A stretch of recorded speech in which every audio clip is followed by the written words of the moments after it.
Hello everyone, civil step Himachal के YouTube channel पे आप सभी का बहुत बहुत स्वागत है। तो आज के इस लेक्चर में हम डिस्कस करने वाले हैं मैथमेटिक्स के कुछ और प्रीवियस ईयर क्वेश्चंस जो एचपी पटवारी के पेपर में पूछे गए थे। तो ये जो हमारा पेपर होगा प्रीवियस ईयर क्वेश्चंस की सीरीज का, ये पेपर रहने वाला है 2017 का। इससे पहले मैंने 2019 का पेपर भी आपके साथ डिस्कस किया है। अगर आप वो पेपर भी देखना चाहते हो तो आपको हमारे यूट्यूब चैनल पे वो पेपर मिल जाएगा। तो चलिए शुरू करते हैं आज का लेक्चर। तो इसमें सबसे पहला जो क्वेश्चन है आपकी स्क्रीन के ऊपर है। आपको क्या बोला गया है, निम्न प्रश्न के में प्रश्नवाचक चिन्ह क्वेश्चन मार्क के स्थान पर क्या आएगा, कि यहाँ पे क्या आना चाहिए। तो सबसे पहला जो क्वेश्चन था वो था हमारा सिंपल एडिशन के ऊपर। तो इसको सॉल्व किस तरीके से करेंगे भाई, सबसे पहले आपने जो राइट हैंड साइड है ना, ये वाले तरफ है, इसको पहले आपने माइनस करना है। तो अगर मैं इसको माइनस करता हूं 7429 माइनस 4358, तो ये कितना आएगा, 1 7, देखो 12 हो जाएगा ना, 7 हो जाएगा, यहाँ पे 3 है तो 0 आ जाएगा और यहाँ पे भी 3। ठीक है, अब ये जो 3071 मेरे पास आया है, ये उधर जाके फिर से माइनस का होगा और ये क्वेश्चन मार्क जो है ये दूसरी तरफ चला जाएगा। तो आंसर क्या रहेगा, 8597 माइनस करेंगे 3071, तो ये बन जाएगा 6255। तो 5526 यानी कि जो सेकंड ऑप्शन है, बी ऑप्शन है, वो इस क्वेश्चन का सही आंसर होगा। ठीक है, इसके अलावा हम 6 सितंबर को अपना एक नया बैच शुरू करने जा रहे हैं पटवारी के एग्जाम्स के लिए भी। तो अगर आप पटवारी के एग्जाम की तैयारी कर रहे हैं तो आप उस बैच को ज्वाइन कर सकते हो। आपको उसका जो लिंक है वो डिस्क्रिप्शन में देखने को मिल जाएगा। तो चलिए अब सेकंड क्वेश्चन पे चलते हैं। दूसरा सवाल हमारे पास है कि दो संख्याएं x तथा y का महत्तम समावर्तक जो है वो और लघुत्तम समावर्तक जो है वो क्या है, 3 और 105। महत्तम समावर्तक क्या होता है हमारे पास, HCF, जिसको कहा जाता है हाईएस्ट कॉमन फैक्टर, वो कितना है, 3 है। और लघुत्तम समावर्तक की बात करें तो एलसीएम यानी कि लीस्ट कॉमन मल्टीपल, वो कितना है, 105। तो आपसे बोला गया है कि x प्लस वाई जो है वो 36 के बराबर है, x जमा वाई 36 के बराबर है। तो बताइए 1/x प्लस 1/y ये किसके बराबर होगा। तो देखो बच्चे, जब भी ऐसे क्वेश्चन आए तो आपने इन क्वेश्चंस को ऑप्शन के थ्रू करना है, या फिर ये कह लो कि आप अज्यूम करिए कि ऐसी कौन सी दो संख्याएं होंगी जिनका जो लघुत्तम समावर्तक है वो 105 होगा और महत्तम समावर्तक कितना है, 3 होगा। तो वो कौन कौन सी संख्याएं होती है हमारे पास, 21 और 15। 21 और 15, ठीक है। अब अगर इसका एलसीएम देखोगे तो कितना बनेगा, 105, और अगर आप एचसीएफ देखोगे तो वो कितना बनेगा, 3। ये दोनों संख्याएं मैक्सिमम 3 से कैंसिल हो सकती हैं, तो वो हो जाएगा महत्तम समावर्तक यानी कि एचसीएफ। और इनका अगर आप एलसीएम निकालोगे तो वो क्या हो जाएगा, 105। तो एलसीएम और एचसीएफ निकालना ये आप सभी को अच्छे से आना चाहिए, क्योंकि इसके ऊपर प्रीवियस ईयर पेपर्स में काफी क्वेश्चंस पूछे गए हैं। ठीक है, तो आगे क्या करना है, मुझे आपसे पूछा गया है कि 1 plus X upon X 1 plus Y कितना होगा, यानी कि 1/21 प्लस 1/15। तो जो इसका एलसीएम होगा दोबारा 105 ही रहेगा। ठीक है, 105 ही रहेगा।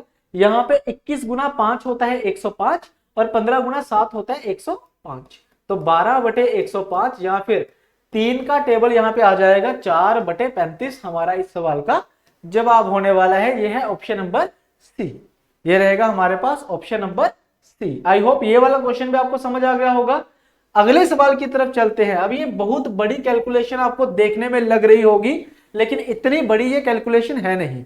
क्या लिखा हुआ है कि 0.06 का स्क्वायर प्लस 0.47 का स्क्वायर प्लस 0.079 का स्क्वायर बटे 0.006 का स्क्वायर प्लस 0.047 का स्क्वायर प्लस 0.079 का स्क्वायर, क्योंकि कितना होगा ये। तो बच्चे अगर आप सिंपल ये देखा, अगर मैं स्क्वायर हटा दूं यहां से कि मान लो स्क्वायर कहीं नहीं था, तो संख्याएं सारी एक जैसी हैं, बस एक 0 एक्स्ट्रा है। ठीक है, तो ये जो 0 है ये क्या होता है, 10 से डिवाइड करके आता है। मतलब इस संख्या को अगर मैं 10 से डिवाइड करता हूं तो ये संख्या बनेगी। तो मतलब नीचे वाली संख्या ऊपर वाली संख्या से 10 गुना कम है। तो अगर स्क्वायर ना होता तो जवाब क्या होना था, हमारा 10 होना था। लेकिन यहाँ पे स्क्वायर चल रहा है, पावर 2 चल रही है, तो जो आंसर रहेगा उसमें भी पावर 2 रहेगी। आंसर आ जाएगा हमारा 100। आंसर क्या आएगा हमारा इस सवाल का, 100 आ जाएगा। देखो सारा आपस में खत्म हो जाएगा। ये अगर आप स्क्वायर भी करते हो तो 36, ये भी 36 खत्म हो जाएगा और 100 तक 100 से कैंसिल होगा, ये भी 100 से कैंसिल होगा, ये भी 100 से कैंसिल होगा हमारे पास। तो 100 ही इस क्वेश्चन का क्या रहेगा, आंसर रहेगा। ठीक है, अगर मैं 100 कॉमन निकाल लेता हूं तो। चलिए नेक्स्ट सवाल देखिए। इसमें भी क्या लिखा हुआ है कि इस निम्नलिखित को आपने सरलीकृत करना है, मतलब जो भी आसान होता है वो उसको करना है, सॉल्व करना है बेसिकली। तो कैसे करेंगे हम, ये जो 5/6 है इसको आप क्या लिख सकते हो, 35/6 गुना 6 3/7 को आप क्या लिख सकते हो, 42 + 5 45/7, 45/7। ठीक है, उसके बाद इसको क्या लिख सकते हो, 11/2। इस संख्या को क्या लिख सकते हैं हम, 11/2। तो मैं इसको थोड़ा सा ठीक कर देता हूं, 45 आएगा यहाँ पे। ठीक है, अब जिस क्वेश्चन को आप सोल्व कर सकते हो, जो आप सोल्व कर सकते हो उसको सोल्व कर लीजिए। जैसे ये 5 से कैंसिल हो जाएगा, अब ये 2 से कैंसिल होगा और ये 15 से कैंसिल होगा।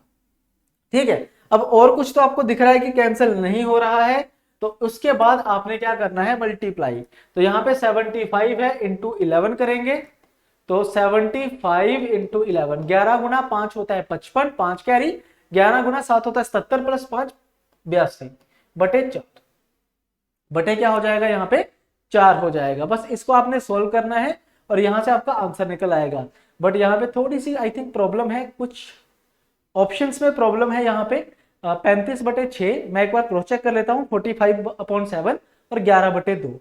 तो देखो कुछ भी यहाँ पे और सॉल्व नहीं हो रहा है, इसी प्रकार से ही आएगा। और वैसे भी अगर आप देखते हो कि इनमें से कोई भी ऑप्शन आपकी मैच नहीं करेगी, 2-3 गलतियां हैं इस पर्टिकुलर पेपर में, इसी एक एग्जाम में 3 गलतियां। क्योंकि देखो अगर मान लो ये नहीं भी होते तब भी 5 गुना 6 30, 30 गुना 5 150, तो 150 तो कम से कम होना था, तो आंसर तो इससे ज्यादा ही आएगा। तो ऑब्वियसली इसके ज्यादा ही आंसर रहेगा। तो कितना आंसर आएगा, देखो 4 गुना 2 8, फिर 0, 6 चौका 24.25। तो इस सवाल का जो जवाब है वो 206.25 है, ना कि इनमें से कोई। ठीक है, तो 3 गलतियां होंगी, मैं आगे आपको बताता रहूंगा कि कहां कहां किस सवाल में गलती है। और ये बिल्कुल प्रीवियस ईयर पेपर है, वहीं से मैंने इसका स्क्रीनशॉट लिया हुआ है, ताकि बिल्कुल ऑथेंटिसिटी रहे, आपको पता लगता रहे कि हाँ कौन सा किस तरीके से एग्जाम में क्वेश्चन आता है। ठीक है, अगला सवाल अगर आप देखोगे तो इसमें क्या लिखा हुआ है कि यदि x गुना √0.0016 इज इक्वल टू 4, तो बताइए x कितना होगा। ठीक है, तो बच्चे जब मैं इसको सोल्व करूंगा तो 16 किसका स्क्वायर रूट होता है। ठीक है, इसका अगर मैं देखूं वर्गमूल देखूं तो कितना आता है, 4। लेकिन यहाँ पे दशमलव के बाद अगर देखोगे तो 4 नंबर है, तो दशमलव के बाद अगर 4 नंबर होंगे तो स्क्वायर रूट करने के बाद 2 नंबर रह जाएंगे इस तरीके से, और ये किसके बराबर है, 4 के। ठीक है, तो यहाँ पे x की वैल्यू कितनी आएगी, 100 के बराबर आ जाएगी।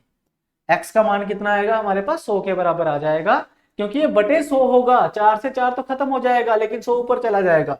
तो x की वैल्यू कितनी आएगी यहाँ पे, 100 यानी कि 100 आ जाएगी।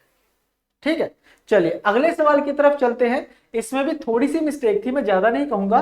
तो इसमें यह था कि यहाँ पे ऑफ आना चाहिए था कि x माइनस वाई जो है वो 40% है, वो 40% यानी कि 2/5 है किसका, x प्लस वाई का।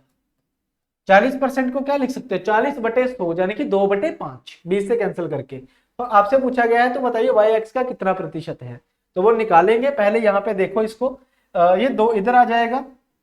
ठीक है, या फिर मैं इसको इधर ले आता हूं कि x माइनस वाई, सॉरी ये y है, और x प्लस वाई किसके बराबर हो गया, यहाँ पे 2/5 के बराबर हो गया। ठीक है, 2/5 के बराबर हो जाता है यहाँ पे। अब यहाँ पे देखो आप खुद ही अज्यूम करके चलो कि यहाँ पे x की जगह पे कौन सी वैल्यू रखी जाए और y की जगह पे कौन सी हम वैल्यू रखें कि माइनस करके 2 आ जाए, प्लस करके 5 आ जाए। तो आपके पास आंसर आएगा 3.5 और 1.5। अगर आप दोनों को जमा करते हो तो x प्लस वाई 5 आना चाहिए, तो 5 आ रहा है। x माइनस 5 कितना, y कितना आना चाहिए, 2 आना चाहिए, तो ये 2 ही आ रहा है। तो आपसे पूछा गया है कि y x का कितने प्रतिशत है, तो ये जो 1.5 है वो 3.5 का कितने प्रतिशत है, इस तरीके से होगा। तो पॉइंट से पॉइंट खत्म, 5 गुना 3 15, 5 गुना 7 हो गया 35, उसके बाद आएगा ये 300/7।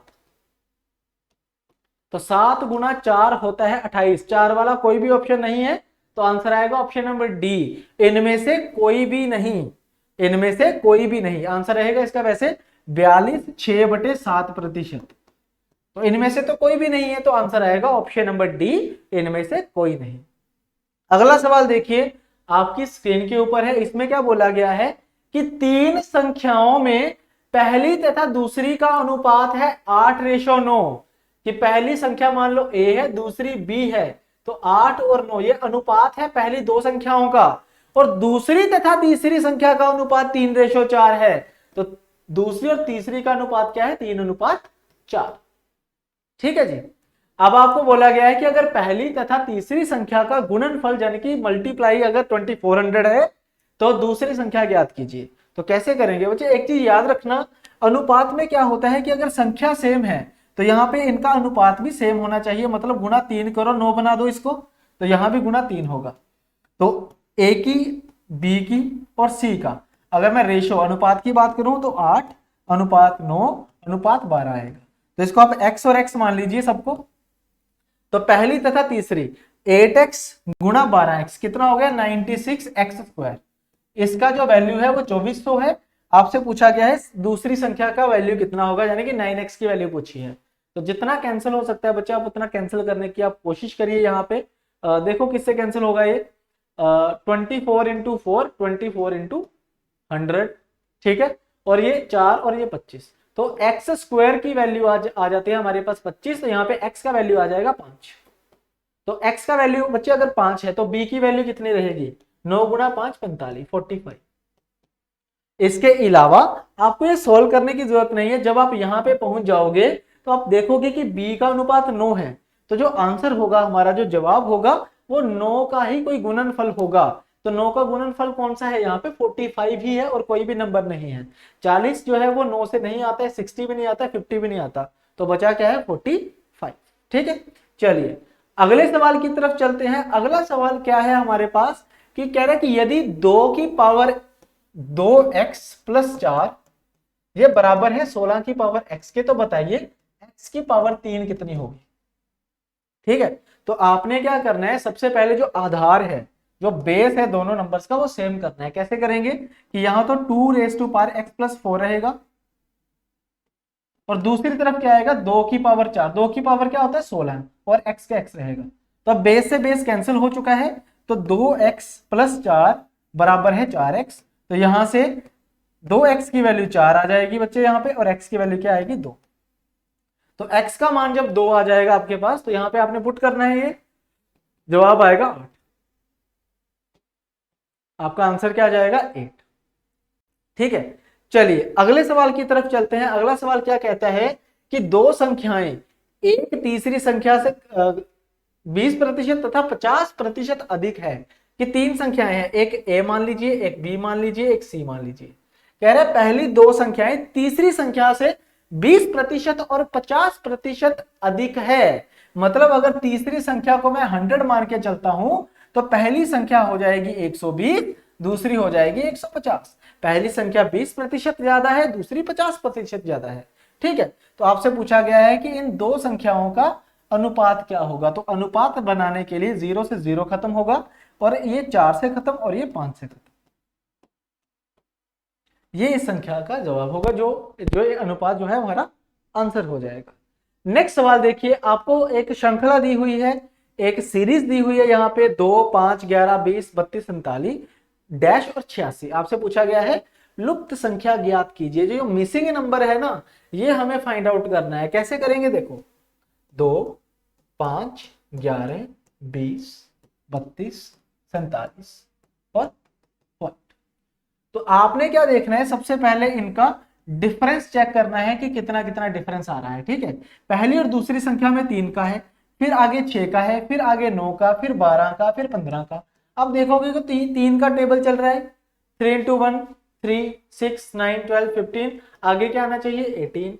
तो अगर मैं 47 में 18 को ऐड कर देता हूं तो मेरे पास जो नई संख्या बन के आएगी वही इस सवाल का जवाब होगा। तो आंसर रहेगा 65। इस सवाल का जवाब क्या रहेगा, 65 रहेगा, 65 रहेगा। आई होप ये क्वेश्चन भी आपको समझ आ गया होगा। हम अगले सवाल की तरफ चलते हैं। अगला सवाल जो है ये प्रॉफिट एंड लॉस यानी कि लाभ और हानि के बीच में है।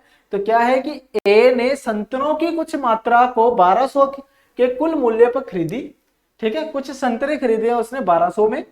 अब क्या बोला उसने कि उसने संतरों का 1/3 भाग 20% हानि पे बेचा। यदि ए का कुल लाभ 10% है तो बचे हुए संतरों को कितने पे बेचा होगा। तो पहली बात तो यहाँ पे जो पहली लाइन है ना, इसका कोई मतलब नहीं है, क्योंकि प्रतिशत में पूछा हुआ है। तो कैसे करेंगे कि पहला 1/3 भाग जो है वो 20% की हानि पे बेचा। तो जब हानि होती है तो माइनस हो जाती है, वैल्यूज कम हो जाते हैं, हमारे पास जो हमारे पैसे होते हैं वो कम हो जाते हैं पहले से, तो माइनस आएगा। अब कह रहे हैं कि जो बचा हुआ है, तो 1/3 अगर बेच दिया तो 2/3 बचा होगा।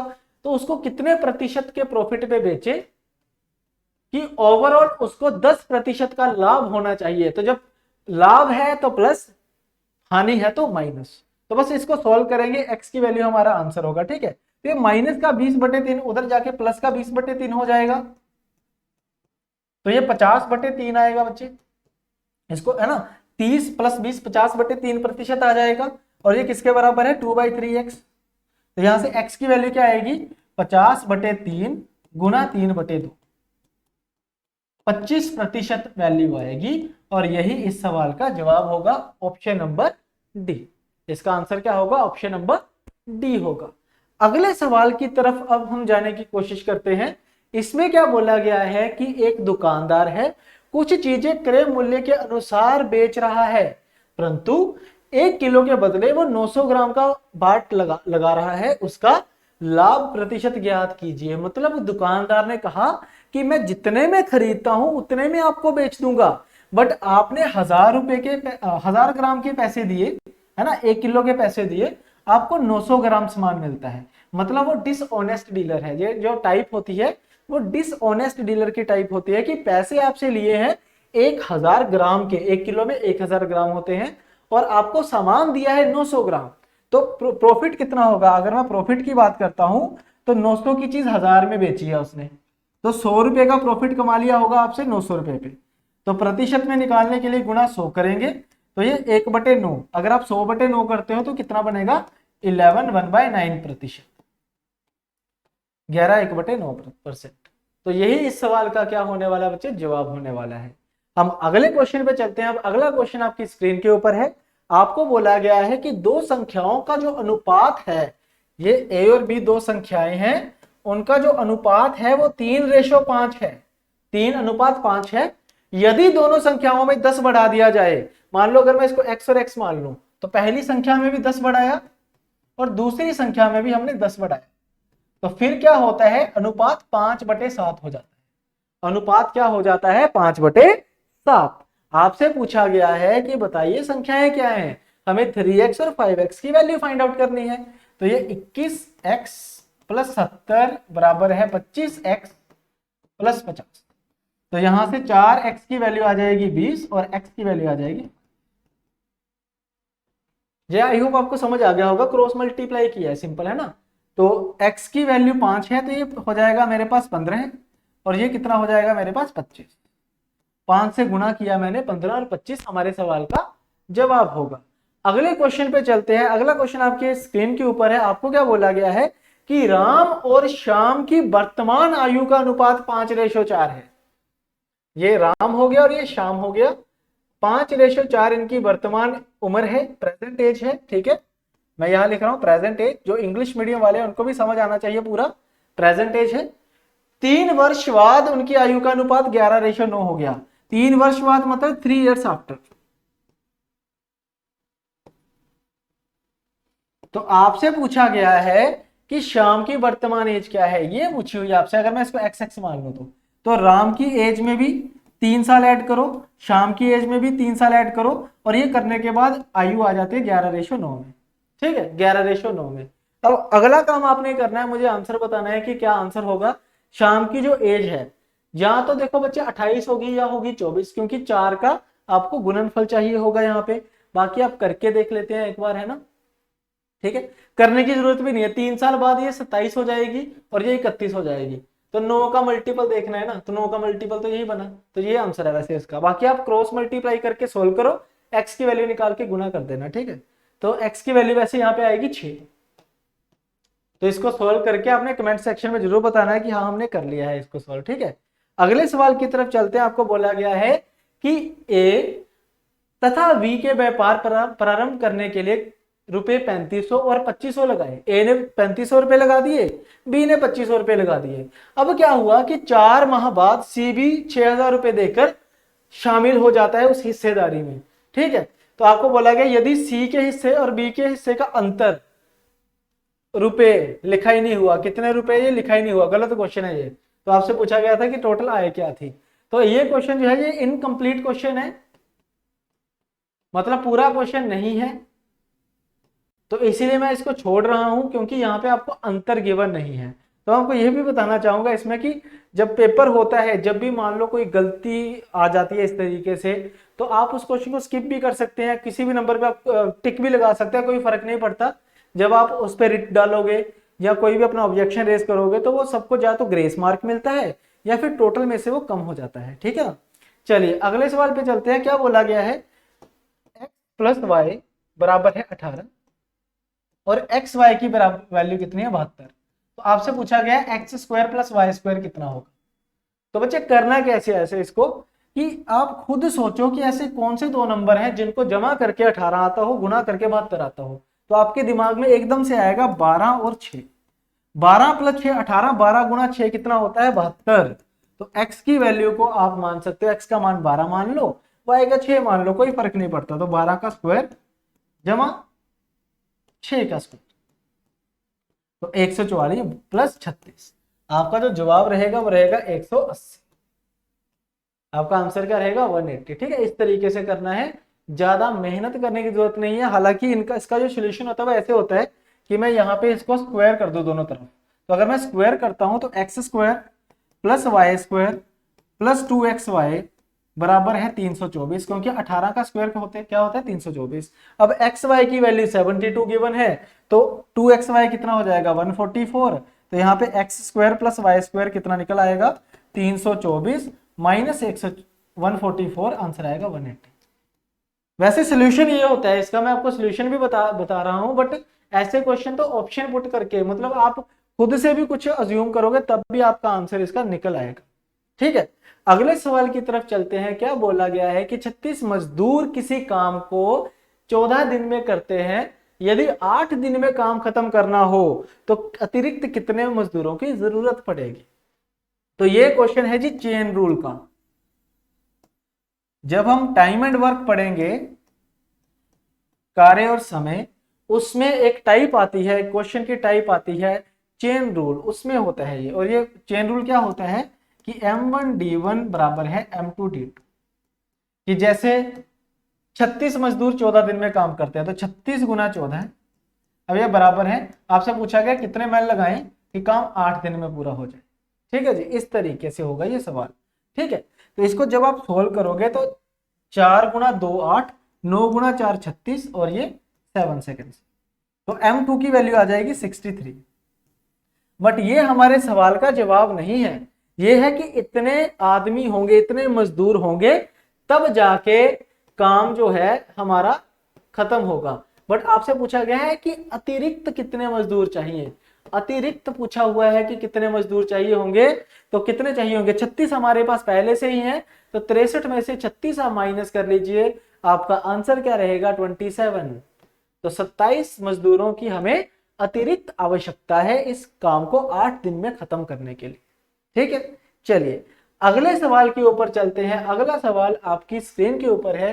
कहा गया है कि ए बी से, अब ये 60% है, देखो कितनी गलतियां हैं, ए बी से 60% ज्यादा सक्षम है। एफिशिएंसी की बात हुई है कि अगर मान लो बी 100 काम करेगा तो ए कितना काम करेगा 160, 60% ज्यादा सक्षम है। ठीक है, तो मैं यहाँ पे क्या करूंगा, अनुपात बनाऊंगा इनका, तो ये 8 और 5 बनेगा, और ये रेशियो किसका रहेगा सक्षमता का, यानी कि आपकी एफिशिएंसी का। तो बच्चे जो एफिशिएंसी होती है 8:5 आ चुकी है। आपको बोला गया है कि ए अकेले किसी इस कार्य को 15 दिन में कर सकता है। अब एफिशिएंसी क्या होती है, एक दिन का कार्य, कि एक दिन में हम जितना कार्य करते हैं उसको एफिशिएंसी कहा जाता है। तो ए एक दिन में अगर 8 काम करता है तो 15 दिन में पूरा काम कर रहा है ना, तो टोटल काम कार्य कितना होगा, ये होगा, टोटल कार्य हो जाएगा 120, 8 गुना 15। आपसे पूछा गया है ये कार्य दोनों मिलके कितने समय में करेंगे, तो दोनों मिलके एक दिन में 13 काम करेंगे, तो इतना काम करने के लिए इनको इतना समय लगेगा, 13 गुना 9 117, 3/13 दिन। 9 वाला जो आंसर है, ये वाला आंसर है जी आपका आंसर हो। ठीक है जी, 9 3/13। समझ गए बात को। अगला सवाल है हमारा क्वाड्रेटिक इक्वेशन। ठीक है, कह रहा है कि समीकरण को हल कीजिए एवं निम्न में से सही विकल्प ज्ञात कीजिए। दो इक्वेशंस हैं, ये बराबर यहां पे चल रहा है। ठीक है, ये यहां पे चल रहा है। तो X square plus 8x plus 15 बराबर है 0। तो कैसे बनाएंगे इनके गुणनफल? X square plus 5x plus 3x बराबर है प्लस 15 बराबर है 0। तो इनको कॉमन ले लो, x यहां से 3,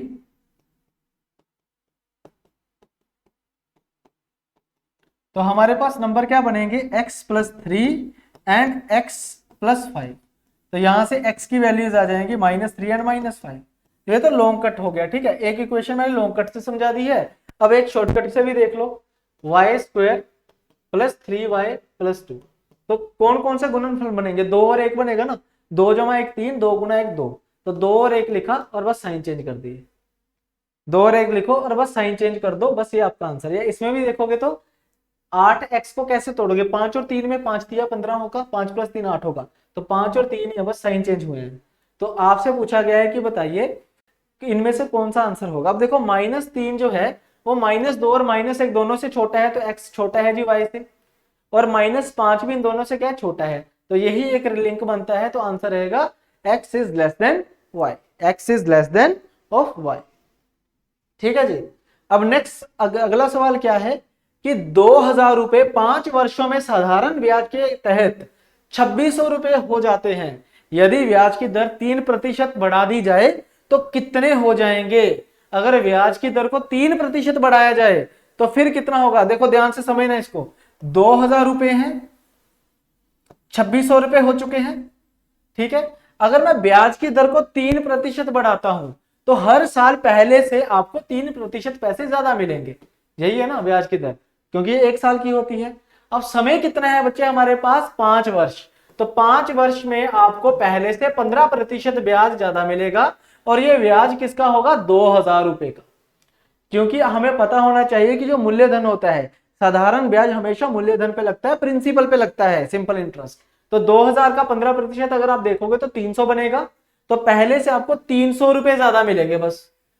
तो आंसर कितना आएगा? इसका जवाब होगा 2900 रुपए। इसका जवाब क्या होगा आपका? 2900 रुपए होगा। समझ गए जी। अब ये दूसरा क्वेश्चन है, ये कंपाउंड इंटरेस्ट का है, चक्रवृद्धि ब्याज वो लिखा हुआ है सामने कि 12,600 रुपए 2 साल के लिए 10% वार्षिक दर से अगर हम देखें तो कितने पैसे बन जाते हैं? बताइए कितना ब्याज बनेगा? तो 12,600 रुपए। तो पहले साल तो 10% ब्याज मिलेगा जो कि 1260 रुपए होगा। दूसरे साल इसका 10% 1260, और इसका भी 10% हमें ब्याज मिलेगा जो कि 126 रुपए होगा। चक्रवृद्धि ब्याज क्या होता है? ब्याज पे ब्याज लगना। दूसरे साल में जो ब्याज लगेगा वो प्रिंसिपल यानी कि मूल्यधन, और पहले साल के ब्याज पे भी 10% आपको मिलेगा। तो टोटल ब्याज कितना हुआ है? 1260 प्लस 1260 2520, और 2520 प्लस 126 यानी कि 2646 रुपए। ये सवाल का क्या होगा? जवाब होगा। आई होप ये भी आपको समझ आ गया होगा। अगले सवाल की तरफ चलते हैं। यह क्या लिखा हुआ है कि यदि किसी वृत्त की त्रिज्या 20% कम कर दी जाए। वृत्त क्या होता है? सर्कल। त्रिज्या क्या होती है? रेडियस। कह रहे कि अगर ये 20% कम कर दी जाए, मतलब कि अगर पहले रेडियस था 100 तो अब रेडियस कितना होगा? 80। तो ये 5 और 4 हो गया, ये रेडियस हुआ। ठीक है, या त्रिज्या कह सकते हैं हम इसको। तो आपसे पूछा गया तो उसके क्षेत्रफल की कितने प्रतिशत कमी आएगी? अगर मैं क्षेत्रफल की बात करता हूं बच्चे, जिसको हम कहते हैं एरिया, तो एरिया क्या होता है? Pi r square. Pi r square. तो पाई से पाई खत्म हो जाएगा, यहां पे बनेगा 25, यहां पे 16। तो क्षेत्रफल कितना कम हो रहा है? 25 से 16 हुआ तो 9 कम हो रहा है 25 में से। तो प्रतिशत में पूछा है तो गुणा 100 करेंगे। 25 गुणा 4 100, और 9 गुणा 4 36%। ये इस सवाल का क्या हो जाएगा? जवाब हो जाएगा 36%। ठीक है, अगले सवाल की तरफ चलते हैं। आपको क्या बोला गया है कि एक हवाई जहाज एक निश्चित दूरी को 240 किलोमीटर प्रति घंटा की गति से 5 घंटे में तय करता है। तो 240 की स्पीड से अगर 5 घंटे में तय करेगा तो कितनी दूरी तय करेगा जी? 1200 किलोमीटर। आपसे पूछा गया है कि यही दूरी अगर 1/2/3 घंटे में तय करनी हो तो कितना समय लगे, कितना स्पीड होनी चाहिए। तो भाई स्पीड, गति क्या होती है, दूरी बटे समय। ठीक है, तो दूरी 1200 है, समय कितना है 1/2/3, इसको आप लिख सकते हो 5/3।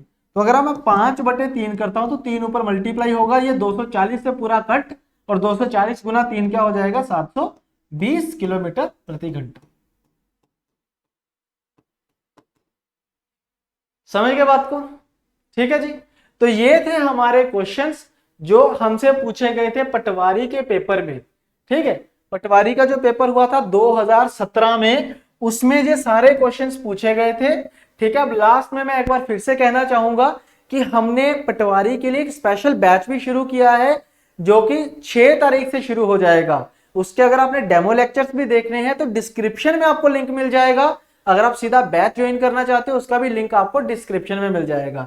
तो ऐसे ही अब हम नेक्स्ट क्लास में मैं 2015 में जो पटवारी का पेपर हुआ था वो आपके साथ डिस्कस करूंगा। आप देखिए 2015 में पेपर हुआ था, 17 में हुआ था, 19 में हुआ था, फिर लॉकडाउन आया, और अब पूरे चांसेस हैं कि इस साल पटवारी का पेपर दोबारा होगा। ठीक है, तो अभी से अपनी तैयारी शुरू करिए ताकि जब एग्जाम आए तो आपका सिलेबस ऑलमोस्ट खत्म हो चुका हो। तो बाकी अब हम मिलेंगे नेक्स्ट क्लास में नेक्स्ट एमसीक्यूज के साथ, तब तक के लिए धन्यवाद।